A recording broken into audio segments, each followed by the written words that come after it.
welcome to episode 8, Labour Market.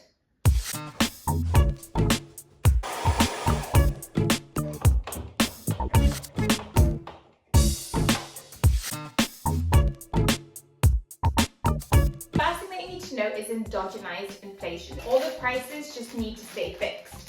And why may we want to do that? Well, it's all because of employment. So when employment is higher, that means that the employees are more scarce. So if they're more scarce, it's harder to get them. So the way that you incentivize them to come over to your company, join in and be part of the fun is through higher wages. But higher wages, of course, stimulate growth in the economy. More money is getting sent around everywhere, and that boosts inflation, which is not a great thing. So we want to, at that point, keep prices fixed through endogenous inflation.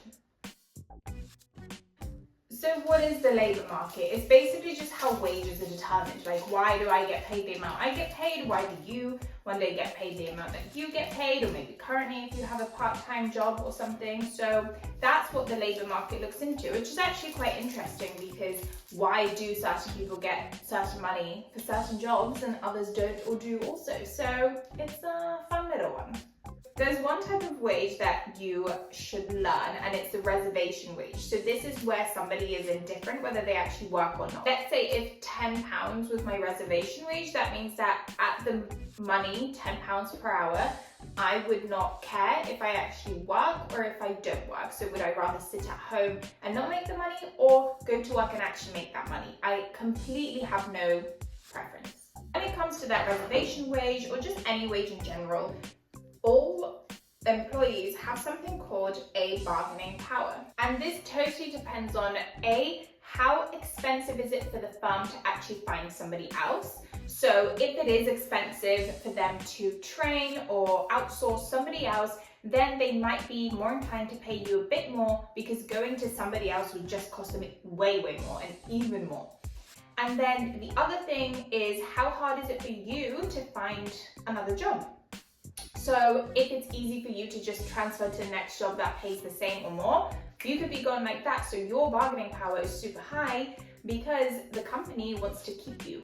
They don't want to spend money on recruitment and going through the whole training process. That is costly. Whereas if it's really hard for you to find another job, then your bargaining power is really low, because if they say to you, we're not giving you a raise, what you gonna do? You're just not going to get a raise, because you can't really go off and find another job. So at an aggregate level, so at the total level, we have a wage setting equation, where F is the strength of your bargaining power. The PE is related to our inflation, so it means that there's a positive relationship between the inflation and wages. So as your price expects to grow because of inflation, wages also do, and vice versa, because of what I said at the beginning. Then we have our very popular production function, which you will see so much through macro. And this is output equals labor productivity times employment. Now, to make things simple, we just assume that so our labor productivity is 1. So let's hope that everybody is, doing their job properly. This implies that the marginal cost of production is just going to be equal to wages, which is determined by your employment. This makes sense because marginal means for every extra unit, so the cost for every extra unit of production is just going to be what the wages are costing you to employ the people that are making the goods. But we then need to add a markup, because of course companies operate for profit, not for fun. The price determination function at that point is there. This brings in the markup, so 1 plus M, which is what your profits are then generated from. So basically the full price of something is determined by the profit, so the 1 plus the markup, which is set by the company or taken by the company, and that on top of the lovely wages that all the employees get for their hard work. Also, you know how we've been having real and nominal GDP, real nominal interest rate? We also have a function for real wage. And that is wages over price is equal to 1 over 1 plus markup. That's just like the rearranged equation from before. So it's nothing new being brought in. But what this does show is the relationship between the markup and the wages. So the higher the markup, the lower the wages. Because imagine if £100 is coming in for a product. If your markup is higher, so let's say the markup is £30, that means that the employees are getting £70, right? But if the markup was lower, so if the markup was £15, that means that the employees are getting £85 of it.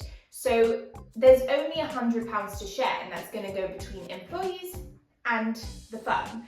So the higher the markup for the firm, so the profit, the lower money is left for the wages, and vice versa. So they have an indirect relationship. There's also a little denotation that you need to know, and that's UN, which is the natural rate of unemployment.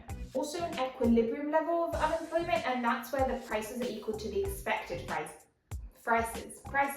So no inflation, because like we said at the beginning of the video, when the prices are expected to rise, wages are also higher. That has a positive correlation.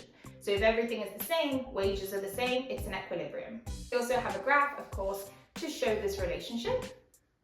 Okay, that's all, little lady. So I'll see you in episode 9, and thank you so much for coming and watching. Oh, remember, you can book in tutoring with me. Read below how to do so. Thank you for watching. I'll